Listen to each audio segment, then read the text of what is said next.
Motorola edge 60 pro എന്ന പുതിയൊരു smart phone Indian മാർക്കറ്റിൽ ലോഞ്ച് ചെയ്യാൻ പോകുന്നുണ്ട്. ഈ ഒരു ഫോണിൻ്റെ ഇന്ത്യയിലെ ലോഞ്ച് ഡേറ്റ് ഇപ്പോൾ ഒഫീഷ്യലായിട്ട് കൺഫേം ആയിട്ടുണ്ട്. പിന്നെ ഫീച്ചേഴ്സിനെ പറ്റിയിട്ടുള്ള പല കാര്യങ്ങളും ഇപ്പോൾ അറിയാനും കഴിഞ്ഞിട്ടുണ്ട്. എന്തായാലും ഈ ഒരു വീഡിയോയിൽ നമ്മൾ നോക്കാൻ പോകുന്നത് മോട്ടറോള എഡ്ജ് 60 പ്രോ എന്നുള്ള സ്മാർട്ട് ഫോണിനെ പറ്റിയിട്ടാണ്. അപ്പോൾ നമ്മൾ ആദ്യം ഫീച്ചേഴ്സും കാര്യങ്ങളൊക്കെ നോക്കുകയാണെന്നുണ്ടെങ്കിൽ ഡിസ്പ്ലേയുടെ കാര്യത്തിൽ മോട്ടറോള എഡ്ജ് 60 പ്രോയിൽ 6.7 ഇഞ്ചിൻ്റെ 1.5K റെസൊല്യൂഷനിൽ വരുന്ന ഡിസ്പ്ലേ ആയിരിക്കും വരിക. ഇതിൽ OLED പാനലും കാര്യങ്ങളൊക്കെ വരും. പിന്നെ കോഡ് ഡിസ്പ്ലേ ഒക്കെ ഇതിൽ വരുന്നതായിരിക്കും. അപ്പോൾ 4 ഭാഗത്തും ചെറിയ കർവേച്ചറും കാര്യങ്ങളൊക്കെ വരുന്നതായിരിക്കും. പഞ്ചോൾ ഡിസൈൻ ഈ ഫോണിൽ വരും. പഞ്ചോൾ വരിക ടോപ്പ് സെൻറ്റർ ഭാഗത്തായിട്ടായിരിക്കും. 120 ഹെർട്സിൻ്റെ റിഫ്രഷ് റേറ്റ് ഒക്കെ ഇതിൽ സപ്പോർട്ട് ചെയ്യുന്നതായിരിക്കും. പീക്ക് ബ്രൈറ്റ്നസ് വരിക 4500 നിറ്റ്സ് ആയിരിക്കും. ഗൊറില്ല ഗ്ലാസ് 7യുടെ പ്രൊട്ടക്ഷനൊക്കെ ഇതിൽ വരുന്നതായിരിക്കും. അപ്പം ഈ ഒരു ഫോണിൽ അത്യാവശ്യം നല്ല ഡിസ്പ്ലേ ഫീച്ചേഴ്സും കാര്യങ്ങളൊക്കെ വന്നേക്കാം. പിന്നെ in display finger print sensor ഇതിൽ വരും. ഈ ഒരു ഫോണിൽ IP6869 റേറ്റിംഗ് സപ്പോർട്ട് ചെയ്യുന്നതായിരിക്കും. മികച്ചൊരു IP റേറ്റിംഗ് ഇതിൽ വരും. അത് നല്ലൊരു കാര്യമാണ്. അതുപോലെ തന്നെ MIL STD 810Hൻ്റെ സർട്ടിഫിക്കേഷൻ വരുന്നതായിരിക്കും. പൊതുവെ ബിൽഡ് ക്വാളിറ്റിക്ക് ലഭിക്കുന്ന സർട്ടിഫിക്കേഷനാണ്. അതും നല്ലൊരു കാര്യമാണ്.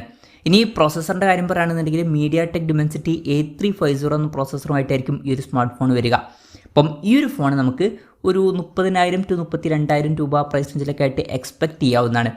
ആ ഒരു പ്രൈസ് റേഞ്ചിൽ ഏറ്റവും ബെസ്റ്റ് എന്ന് പറയാൻ പറ്റിയിട്ടില്ലെങ്കിലും അത്യാവശ്യം തിരക്കേടില്ലാത്ത നല്ലൊരു പ്രോസസ്സറൊക്കെ തന്നെയാണ് ഇത് എന്ന് പറയാൻ പറ്റിയിട്ടുള്ള പ്രോസസ്സറായിരിക്കും. അപ്പം അത്യാവശ്യം തിരക്കേടില്ലാത്ത നല്ലൊരു പ്രോസസ്സറൊക്കെ ഇതിൽ വന്നേക്കാം. പിന്നെ 5G സപ്പോർട്ടും കാര്യങ്ങളൊക്കെ ഇതിൽ വരുന്നതായിരിക്കും.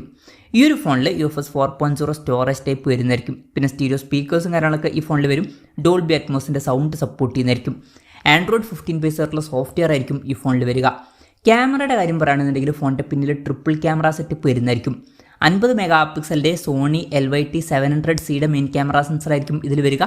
ഇതിൽ വോയിസിൻ്റെ സപ്പോർട്ട് വരുന്നതായിരിക്കും. പിന്നെ 50 മെഗാ പിക്സലിലെ അൾട്രാ വൈഡ് ആംഗിൾ ലെൻസും വരുന്നതായിരിക്കും. ഇതിൻ്റെ ഫീൽഡ് ഓഫ് വ്യൂ വരിക 122 ഡിഗ്രി ആയിരിക്കും. മൂന്നാമത് 10 മെഗാ പിക്സൽ ഒരു ടെലിഫോട്ടോ ലെൻസ് വരുന്നതായിരിക്കും. ഇതിൽ 3x ഒപ്റ്റിക്കൽ സൂം ഒക്കെ സപ്പോർട്ട് ചെയ്യുന്നതായിരിക്കും. പിന്നെ ഫ്രണ്ടിൽ 50 മെഗാ പിക്സലിൻ്റെ f2.0 പേഴ്സിൽ വരുന്ന സെൽഫി ക്യാമറയും വരുന്നതായിരിക്കും. അപ്പം ഓൺ പേപ്പർ അത്യാവശ്യം തിരക്കില്ലാത്ത നല്ലൊരു ക്യാമറ സ്പെസിഫിക്കേഷനൊക്കെ വന്നേക്കാം. ബാറ്ററിയുടെ കാര്യത്തിലോട്ട് വരികയാണെന്നുണ്ടെങ്കിൽ 6000 mAh ബാറ്ററി ഇതിൽ വരും. അപ്പോൾ നല്ലൊരു ബാറ്ററി കപ്പാസിറ്റി വരും. അതുമാത്രമല്ല 90 വാട്ടിൻ്റെ ഫാസ്റ്റ് ചാർജിങ് സപ്പോർട്ടും വരുന്നതായിരിക്കും. അതുകൂടാതെ 15 വാട്ടിൻ്റെ വയർലെസ് ചാർജിങ് സപ്പോർട്ടും ഇതിൽ വരും. പിന്നെ Type-C ചാർജിങ് പോർട്ടുമായിട്ടായിരിക്കും ഈ ഒരു സ്മാർട്ട് ഫോൺ വരിക. അപ്പോൾ നല്ലൊരു ബാറ്ററി സെറ്റപ്പ് ഈ ഒരു സ്മാർട്ട് ഫോണിൽ വരുന്നതായിരിക്കും. അപ്പം ഇതൊക്കെയാണ് മൊത്തത്തിൽ ഫീച്ചേഴ്സിനെ പറ്റി പറയാനുള്ള കാര്യങ്ങൾ. ഇനി ലോഞ്ച് ഡേറ്റിൻ്റെ കാര്യം പറയുകയാണെന്നുണ്ടെങ്കിൽ April 30 ഈ സ്മാർട്ട് ഫോൺ ഇന്ത്യൻ മാർക്കറ്റിൽ ലോഞ്ച് ചെയ്യാൻ പോകുന്നത്. ലോഞ്ച് ഡേറ്റ് ഇപ്പോൾ ഒഫീഷ്യലായിട്ട് കൺഫേം ആയിട്ടുണ്ട്. പിന്നെ വിലയുടെ കാര്യം പറയുകയാണെന്നുണ്ടെങ്കിൽ ഗ്ലോബൽ മാർക്കറ്റിൽ ഈ ഒരു സ്മാർട്ട് ഫോൺ ഇപ്പോൾ അടുത്ത് ലോഞ്ച് ചെയ്തിട്ടുണ്ടായിരുന്നു.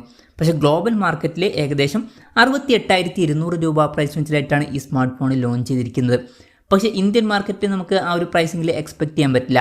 ഇന്ത്യൻ മാർക്കറ്റിൽ കുറച്ചും കൂടി നല്ലൊരു പ്രൈസിങ്ങിൽ ഈ ഫോൺ ലോഞ്ച് ചെയ്തേക്കാം. നമ്മൾ എക്സ്പെക്റ്റ് ചെയ്യുന്നത് ഒരു 30,000 to 32,000 രൂപ പ്രൈസ് റേഞ്ചിലൊക്കെ ആയിട്ട് ഈ ഫോൺ ഇന്ത്യൻ മാർക്കറ്റിൽ ലോഞ്ച് ചെയ്തേക്കാം എന്നാണ്. കൺഫർമേഷൻസ് ഒന്നുമില്ല, ജസ്റ്റ് നമ്മുടെ എക്സ്പെക്റ്റേഷൻ പറഞ്ഞു എന്നേ ഉള്ളൂ. എന്തായാലും മോട്ടറോളയുടെ എഡ്ജ് 60 പ്രോ എന്ന പുതിയൊരു സ്മാർട്ട് ഫോൺ ഇന്ത്യൻ മാർക്കറ്റിൽ ലോഞ്ച് ചെയ്യാൻ പോകുന്നുണ്ട്. ഈ ഒരു ഫോണിനെ പറ്റിയിട്ടുള്ള നിങ്ങളുടെ അഭിപ്രായം ജസ്റ്റ് ഒന്ന് കമൻറ്റ് ചെയ്യുക. അതുപോലെ തന്നെ ഈ ഒരു സ്മാർട്ട് ഫോൺ ഇന്ത്യൻ മാർക്കറ്റിൽ നിങ്ങൾ ഏത് പ്രൈസിങ്ങിലാണ് എക്സ്പെക്റ്റ് ചെയ്യുന്നത് എന്നുള്ള കാര്യം കൂടി ജസ്റ്റ് ഒന്ന് കമൻറ്റ് ചെയ്യുക.